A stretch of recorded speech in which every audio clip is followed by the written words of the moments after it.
Let's talk about breathing exercises to prevent diseases.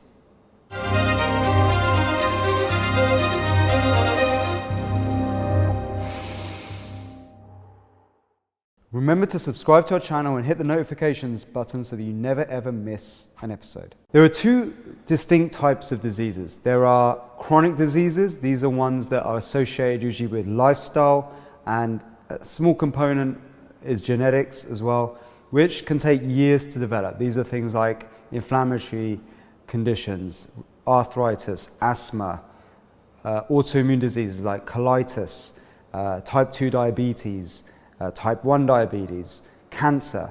Okay, these are all things that usually take a long time to develop.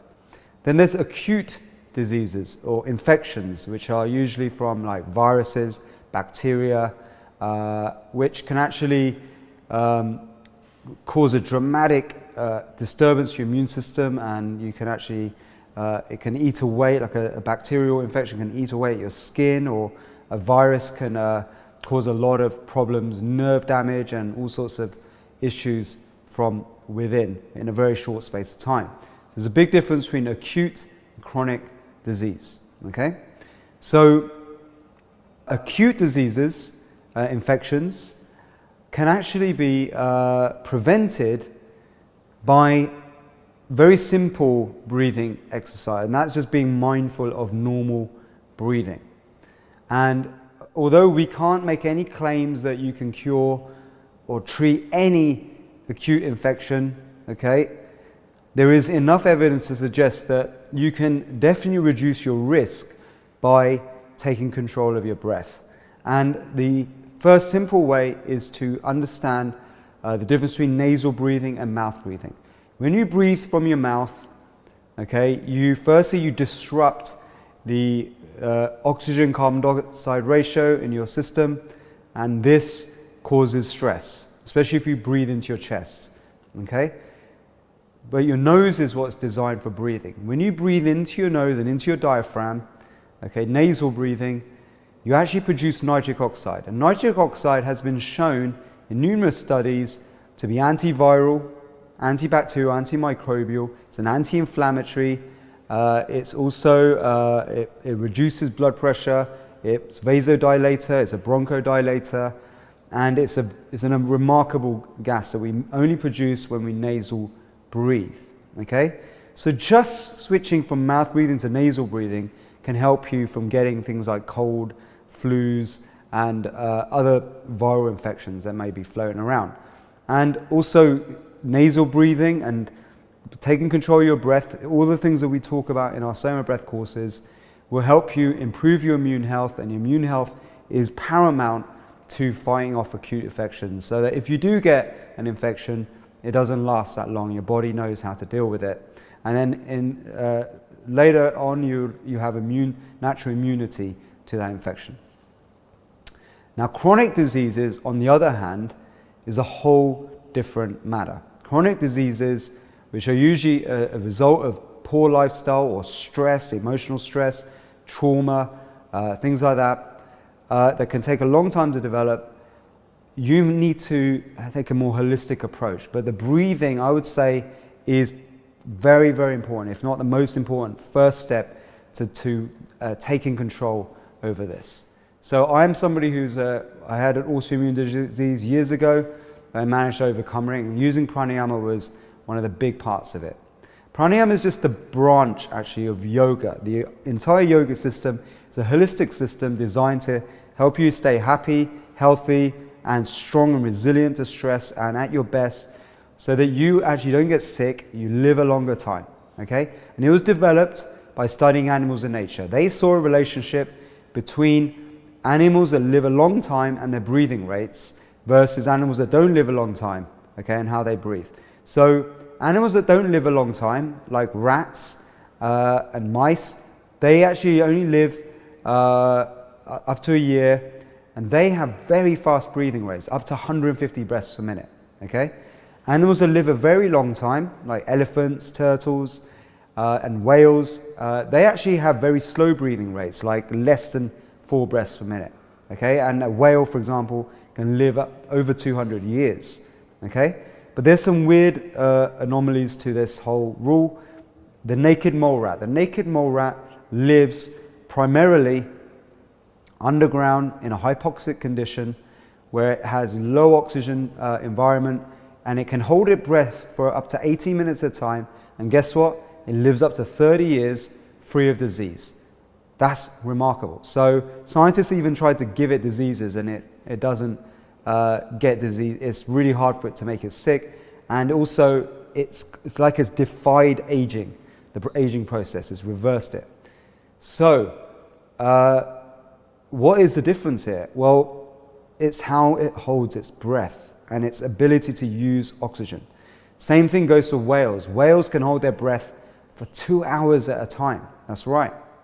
So there is a relationship from yoga with breath hold times, your ability to hold your breath, control your breath. And in fact, the most revered technique of all in pranayama is called Kumbaka, to do with your health, okay? So what they realized with the oxygen, and this is something that in recent times scientists, helmet C's, confirm, that oxygen actually causes like a fire in the body. And when it combusts, just like it does in a combustion engine to produce that energy that drives an engine, we have like a super efficient engine of our own. It actually can cause some damage and wear and tear in the form of free radical damage, oxidative stress. And actually, if you have oxygen bound to your red blood cells and it's not going to tissue cells, you can get rusting effects of your arteries that can lead to blockages, and then heart disease and heart attacks. So by actually being very efficient using oxygen, slowing your breathing rate down, okay, and extending your ability to hold your breath, okay, it shows you one very important metric, and that is your efficiency of using oxygen and your body tissue oxygen levels, okay, which is really, really, really important, okay? So this is how oxygenated the cells of your organs and tissues are, and if this is disrupted from over-breathing and being stressed out, okay, because you need an important ingredient to get the oxygen off your red blood cells and into those cells, which is carbon dioxide and also nitric oxide. If you disrupt that balance, that Bohr effect is called, okay, by over-breathing, you're going to not get adequate oxygenation of your cell. You need the right amount of oxygen actually to produce energy. And there's a scientist called Helmut Sees who coined the term oxidative stress. That although it's very difficult to live without oxygen, it's also difficult to live with oxygen because oxygen has free radical damage, and it also can cause vasoconstriction, narrowing your blood vessels, and also tension, can actually cause muscle pain, and all of these things diminishes blood flow and oxygenation of your cells, which then leads to disease. Okay, so it's all about controlling oxygen and your ability to use it. Okay, and the entire system of pranayama and yoga was designed for you to have optimum use of oxygen, so your breathing rate slows right down to under 4 breaths a minute if you're going to be like a super yogi, but even less than 10 breaths per minute is a really good rate of breath for your normal resting breath rate. And what this shows then is that actually through reduced breathing exercises, okay, and becoming efficient and training ourselves to use oxygen, we can actually prevent disease. Now, there was a scientist called Butaker, you may have heard of him, Konstantin Butaker from Russia.